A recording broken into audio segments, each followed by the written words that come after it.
Hey everybody, so I wanted to check in with everyone and go over two important things.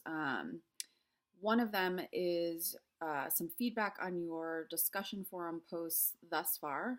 What I typically do for the discussion forums is I don't grade them individually. I do look through, read everyone's comments, and I will sort of like mark you present or absent for that particular discussion forum. This is sort of how I keep attendance in the class. And then usually twice during the semester, before your midterm, before spring break, and then towards the end of the semester, I typically check in with everyone individually and just provide some kind of specific feedback. So letting you know what your stronger posts were and why, and also areas that I think you could better develop in order to sort of maximize that portion of your grade, because it is significant. It is 25% of your grade. That said, you can always check in with me at any point in the semester if you do want just to sort of know where you stand, or if you want to ask specifically how you're doing, where you can improve, etc. I'm happy to give you feedback at any point in the semester, but typically I do it twice more formally so that you have a sense of how you're doing in that particular realm. So far, I think you guys have been really showing up with some strong posts. The stronger posts are always going to be the ones that, take on a question and really sort of provide a kind of analysis, an individual analysis of the text or texts, and utilize the text by quoting in order to sort of substantiate or support the ideas that you're trying to make. Again, this is always like good practice for your more formal papers, for your midterm paper, for your final paper, even for the short writing assignments that we will get to in this semester. It's just you're going to have to do that type of work in a more formal capacity and in a more extensive capacity in those essays. And so this is just a great, way to practice those skills. And I also really like when people are engaging each other and moving the conversation forward in some capacity, not just like, oh, I agree with you, but like, hey, I didn't think about that point before. It reminded me of this, this, and this, or I saw this differently, and here's why. This is how we sort of get a sort of critical dialogue going, which is the objective. I think if you are one of the people who tend to post later, later in the week in our forums, if you're posting typically Wednesday evenings when one of them is closing, or Sunday evenings when one of them is closing, I really would suggest that you make sure, and everyone should do this actually, just make sure, even if you post earlier, that you are reading through everyone's responses so that you have the whole scope of the conversation under your belt. This too will help you when you go to compose your more formal essays, because you'll have a bunch of different perspectives and points of view to consider and engage in order to help you develop your own ideas more extensively. But if you are one of the people who are posting sort of on the latter end of our forums, really do make sure that you are reading through what everyone has written previously. This is for two reasons, really. One, so that we aren't having a kind of repetitive conversation. There's no point in responding in a certain way if multiple people have already covered a certain topic. So again, we're trying to avoid kind of repetition of the same ideas. And also, if you see that a lot of people have responded to the first three questions in the forum, but the latter questions that have been asked haven't really been covered, this is an opportunity for you to take on some of those questions that haven't really been discussed or developed yet, and to then contribute something new and sort of original to the group and to the conversation. So be aware of those two points in particular.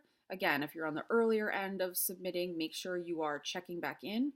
And if you are on the latter end of it, make sure you are reading through everyone's comments to avoid repetition and to cover a question that perhaps we haven't spent as much time on. Both of those will be useful. So our current forum, a continuation of our creation myths, is going to be ending tomorrow evening. Tomorrow evening is, of course, the Super Bowl. Go 49ers. So if you are a Super Bowler, if you are planning on partaking in the festivities and watching, then my recommendation is to post earlier in the day tomorrow or tonight, so that you can make sure that you log your responses, and then also cycle back and make sure that you are keeping up with the conversation and reading through everybody's posts. Okay, so that's a little bit about our discussion forums. You might have noticed that I also posted directions for our first assignment. It is our creative assignment, in which you are going to compose your own creation and destruction myths. There are specific instructions and directions and details listed for you under the assignments tab, so I would read through carefully. But the goal is, now that you are reading a bunch of creation myths from different cultures and perspectives, we will start reading some more, exclusively destruction myths early this week, starting on Monday. And so you will have some exposure to these other types of myths that we have in circulation, have had in circulation, to draw from for inspiration. But really, you are free to use your imaginations and develop your own ideas around how the world was created and what offense humans or whatever inhabitants are inhabiting your world sort of did in order to render some sort of mass destruction and renewal, rebirth, rebuilding of the world. So I've given you some questions to consider as you're thinking through. And remember, myths are relatively brief. We know that they have an oral tradition at root, and so it's important to be mindful of keeping your myths relatively brief. So at least a page and a half, typed, double-spaced, no more than 3 pages. That should give you enough room to compose something substantial, but also adhering to the qualities of a myth. But some of the questions that you might want to consider are, what existed in this world before the world came into existence? Was it just a void, a darkness? You can be imaginative here. What type of god or goddesses are working to create the world? Is this a monotheistic type of god, as we see in the Bible, as we saw in Genesis? Is your idea of gods polytheistic, as we saw in the Yoruba or in the Norse, the Greek myths? If you have a polytheistic society, is there a sort of hierarchy among the gods? What powers do they wield? I would consider how the first man, woman was created. Out of what materials? We also know that in a lot of myths, humans were created out of the resources that were abundant in that particular culture. And so I would consider that potentially. I would consider what sort of order things were created in. As we see, really clearly in Genesis, there's a particular order that everything came into existence. And so I would be, hello, my husband. I'd be really mindful of that. I would also consider what offense or what bad deeds were humans doing in order to render some sort of punishment and destruction. How did the god or gods decide to destroy the world?